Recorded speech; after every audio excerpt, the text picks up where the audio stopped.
Hello friends, welcome back to my channel. ഇന്ന് നമ്മൾ നിൽക്കുന്നത് സൂവിനകത്തുള്ള അക്വേറിയത്തിലാണ്. ഇനി നമുക്ക് ഫിഷിനെ കാണാം. ആദ്യമുള്ളത് സിൽവ അരോനയാണ്. ഇതിനെ വളരെയധികം വലിയ ടാങ്കിനകത്താണ് ഇട്ടേക്കുന്നത്. ഇരയെ പിടിക്കാനുള്ള കഴിവുകൊണ്ട് തന്നെ ഈ ഫിഷിനെ വാട്ടർ മങ്കി എന്ന് വിളിക്കുന്നുണ്ട്.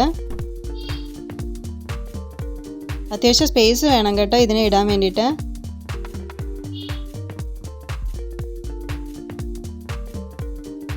ഇനി അടുത്തായിട്ടുള്ള ഗോൾഡ് ഫിഷാണ്. ഏറ്റവും പ്രചാരമുള്ള അക്വേറിയം ഫിഷായ ഗോൾഡ് ഫിഷ് ഇവിടെ ഉണ്ടായിരുന്നു കേട്ടോ.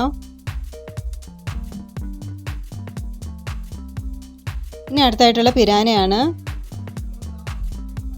പൊതുവെ അക്രമകാരിയ മത്സ്യം എന്നറിയപ്പെടുന്ന പിരാനയ്ക്ക് നമ്മയൊക്കെ നിമിഷ നേരം കൊണ്ട് തന്നെ അകത്താക്കാൻ കഴിയും.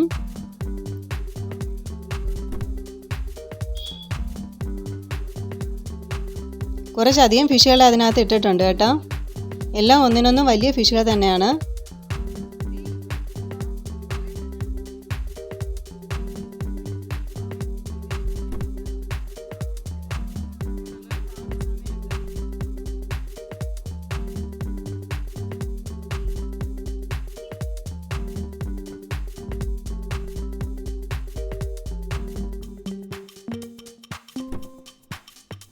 ഇനി അടുത്തത് റെഡ് തിലോപ്പിയാണ്.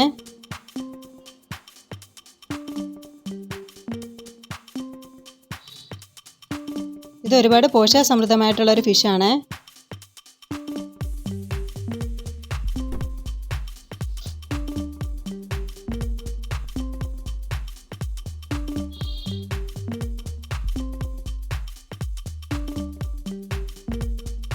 ഇനി അടുത്തത് മിസ് കേരള എന്നറിയപ്പെടുന്ന മത്സ്യമാണ്. ഇതൊരു പുഴ മത്സ്യമാണ് കേട്ടോ. ഇതിനെ ചെങ്കണിയാൻ എന്ന് നമ്മൾ അറിയപ്പെടാറുണ്ട്. ഇനി എനിക്ക് ഒരുപാട് ഇഷ്ടപ്പെട്ട ഒരു മത്സ്യമാണ് ഇത്. ഫാൻസി ഫിഷ് പോലെയാണ് കിടക്കുന്നത്. ടെട്രയാണെന്ന് തോന്നുന്നു ഇതിനെ അറിയപ്പെടുന്നത്. ഇനി അടുത്തത് അലിഗേറ്റർ ആണ്.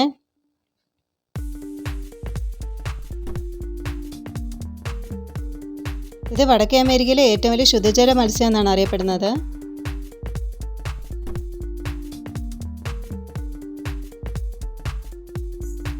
ഇനി അവിടെ ഒരു മത്സ്യസേനയുടെ ശില്പം വെച്ചിട്ടുണ്ട്. നമുക്ക് അതിന് മുന്നിൽ വെച്ച് വരുന്ന ഫോട്ടോസൊക്കെ വേണമെങ്കിൽ എടുക്കാം. ഇനി അടുത്തത് അരാപൈമയാണ്. ഇത് തെക്കേ അമേരിക്കയിലെ ഏറ്റവും വലിയ ശുദ്ധജല മത്സ്യമാണ് അറിയപ്പെടുന്നത്. ഇത് മിക്കപ്പോഴും വെള്ളത്തിൻ്റെ മുകളിലായിട്ടാണ് നിൽക്കുന്നത്. കാരണം എന്ന് പറയുന്നത് അന്തരീക്ഷ വായുവിലെ ഓക്സിജനാണ് ഇവ ശ്വസിക്കുന്നത്. അതിന് വേണ്ടിയിട്ടാണ് അവ ഇടയ്ക്കിടയ്ക്ക് മുകളിലോട്ട് വരുന്നത്. 20 മിനിറ്റോളം ഇതിന് വെള്ളത്തിന് അടിയിൽ തന്നെ ജീവിക്കാൻ കഴിയും. ഇതാണ് ഏഞ്ചൽ ഫിഷ്. നീളത്തിനെക്കാട്ടി പൊക്കമുള്ള ഫിഷാണ് ഇതിന്.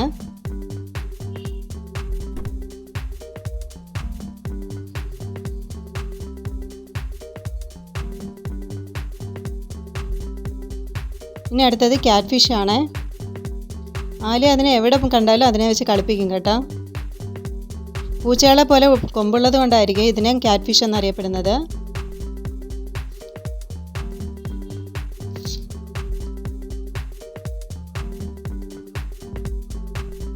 ഇത് ശരിക്കും നമ്മളോട് കളിക്കും പോലെ ആയിരുന്നു കേട്ടോ. കൈ വയ്ക്കുന്നിടത്തോളം അത് നീങ്ങുന്നുണ്ട്.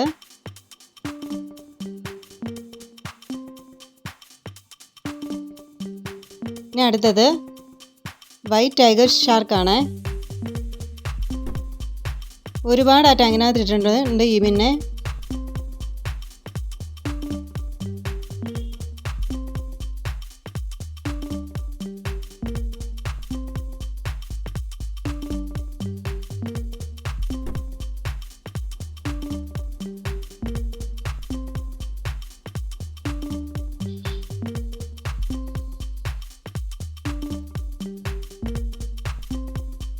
അത്യാവശ്യം വലിയ ടാങ്കിനകത്താണ് ഇതിനൊക്കെ ഇട്ടേക്കുന്നത്.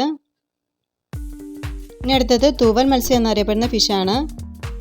ഇതിൻ്റെ 2 വശവും ഇതേപോലെ തൂവൽ പോലെയാണ് കാണപ്പെടുന്നത്.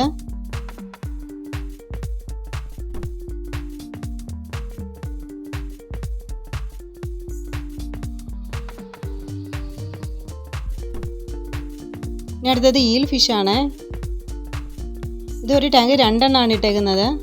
താഴെ ഒരു വൈറ്റ് കളർ കിടപ്പുണ്ട് കേട്ടോ. പക്ഷേ അത് അനങ്ങുന്നേ ഇല്ല. ഞങ്ങൾ കുറേ നേരം വെയിറ്റ് ചെയ്താൽ ഒന്ന് നീങ്ങുന്നത് കാണാൻ.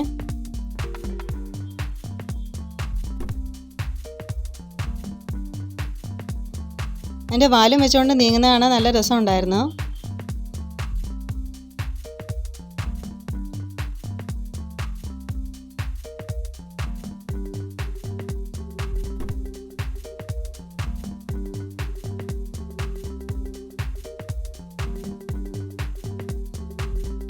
അടുത്തത് പാരറ്റ് ഫിഷാണ്. അതിൻ്റെ വാ അതേപോലെ പാരറ്റിനെ പോലെ ഇരിക്കുന്നത് കൊണ്ടാണ് അതിനെ പാരറ്റ് ഫിഷ് എന്നറിയപ്പെടുന്നത്.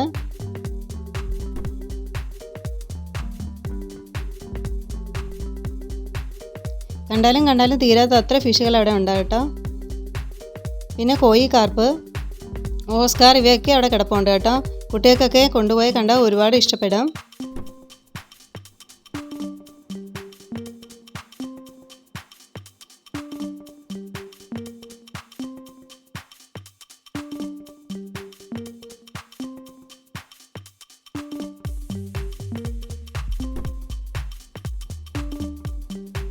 അപ്പോൾ ഇത്രയേ ഉള്ളൂ ഇന്നത്തെ വീഡിയോ. നിങ്ങൾക്ക് ഈ വീഡിയോ ഇഷ്ടപ്പെട്ടെങ്കിൽ നിങ്ങൾ തീർച്ചയായിട്ടും ലൈക്ക് ചെയ്യണം, സബ്സ്ക്രൈബ് ചെയ്യണം. Thanks for watching.